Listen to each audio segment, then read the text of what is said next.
Right then, lads. Today we're doing Gameweek 2's Premier League Team of the Week. Getting straight into it with our goalkeeper, and it's going to be Robert Sanchez. The Brighton Spaniard kept a clean sheet, made a few decent saves, and he seemed quite strong for the rest of the Premier League season. Yeah, overall Brighton have had an amazing couple games, especially down to him. He's been a great number one, of course, organising that defence without Ben White, and they've still been keeping up quite well. Of course, getting a clean sheet against Watford, which isn't easy, as they've got so much force going forward with new signings such as Dennis and Ismail Sarr being amazing.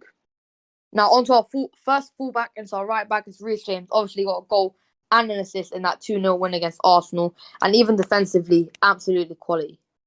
Yeah, he was good under Frank Lampard, but Thomas Tuchel has turned him into absolute beast, playing right wing back, as you can see on his card, almost just being almost like a Trent attackingly, but also being amazing defensively. No one gets past him. He's so strong, so physical, and of course, pops up with a couple goals and assists as you see against Arsenal. Now on to our first centre back. It is Ethan Pinnock. I know this was a 3 o'clock game, so not a lot of people were able to watch it. Yeah, looking back on the highlight, he was so strong, and it's quite a hard game. Kept Zaha in his back pocket the whole game. That's how good he was. Yeah, obviously on his footballing ability is also quality. But if you see LUKAKU, you can see a nation change go from English to Jamaican, which is quite interesting. Talk about nation changes. On to another one. Emerick Laporte, of course, turning French to Spanish, had an amazing game. Popped up with a goal, kept the clean sheet. What else can you ask for? Yeah, and also he did play amazing, and obviously whooped out his amazing celebration in the match, which I didn't even know what it is. Very random, but I quite like it. Anyway, now on to our last defender, which is our left back, which is Smikas. Obviously, Robertson getting that really bad injury is out for the whole season. Smikas coming in, and he's been playing quite well, to be honest. Yeah, he had a rough start against Norwich, getting down a couple of times, but luckily he does have Virgil van Dijk next to him to save him. But otherwise, he's been really good, and I'd send him out on loan. From if I was Jurgen Klopp, get a bit of experience under his belt and come back in the Premier League.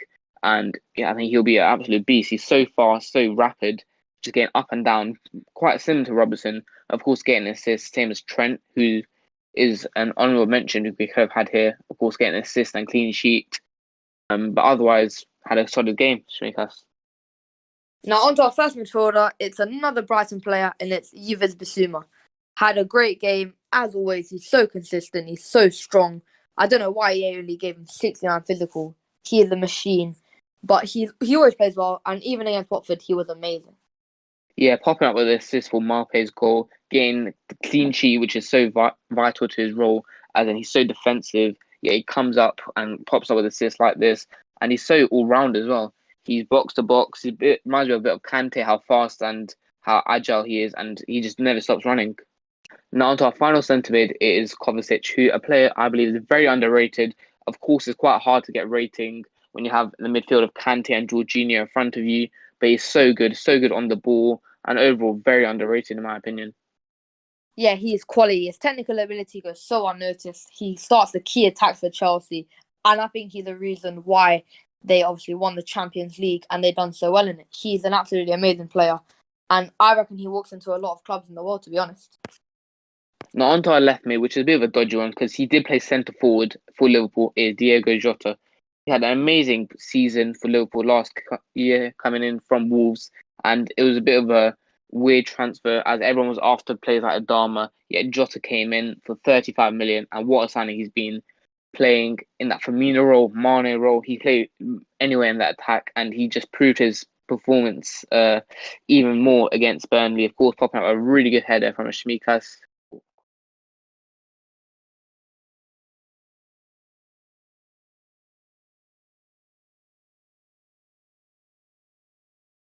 cross.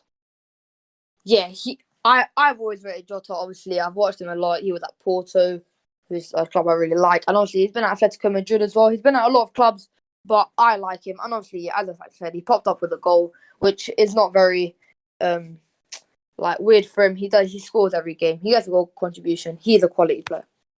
Now on to another amazing and underrated player. It's RAPHINHA, the Brazilian league's right mid.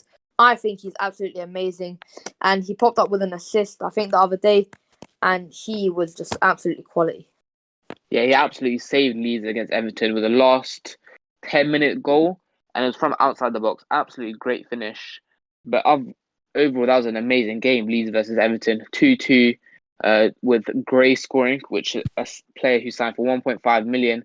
Player didn't think it would do very well for Everton, yet he performed amazingly against Leeds. He could have been in this honourable mentions list, but RAPHINHA just pops into it with that vital goal against Everton and just an overall great performance. Now on to a meme player. He's just an absolute legend. It's Mikel Antonio. It's the first man. Who, to be fair to him, he got a brace and he played absolutely amazingly against Leicester in a shocking result. 4-1. Everyone expected Leicester to win, but West Ham pulled out and had an absolutely fantastic game. And Mikel Antonio being one of the most important bits to that West Ham team. Yeah, now he's a new West Ham top goal scorer ever, which is absolutely ridiculous for a player. A couple of years ago, he was only playing right wing back, which is ridiculous why he was even playing there anyway. But now he's proved his worth at striker. He's so consistent and he's just an amazing player. And overall, West Ham had an amazing game against Leicester. Of course, it does help when Ayoze Perez was reckless and got the red card with a stupid challenge like that. And West Ham just run riot with him and Ben Rama having an amazing game. Now, onto the final striker is Romelu Lukaku. It's bowling gully. You cannot stop the shine. On his debut against Arsenal, a massive London derby, and he's waited 10 years for his first Chelsea goal. As of 10 years ago, they did sign him, and this is his first goal 10 years later against Arsenal. What a day to do it.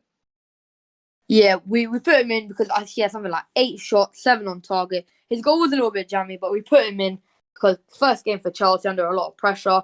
He scored, he's done his job, and obviously he helped Chelsea win that game. And he was also an amazing hold-up. Ben White and Pablo Mari had absolutely no chance against him. Oh, I have Jesus here. Okay. 3, 2, 1.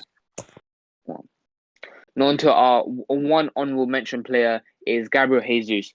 We would have put him in the team if it wasn't for Antonio bagging a brace against Leicester on Monday, but otherwise he's been really good, stepping up to a role. It's big boots to fill when Aguero just left. He'd be playing on the left wing almost, but he played anywhere in that attack. He's playing so versatile, of course, popping up with 2 assists in a big game against Norwich.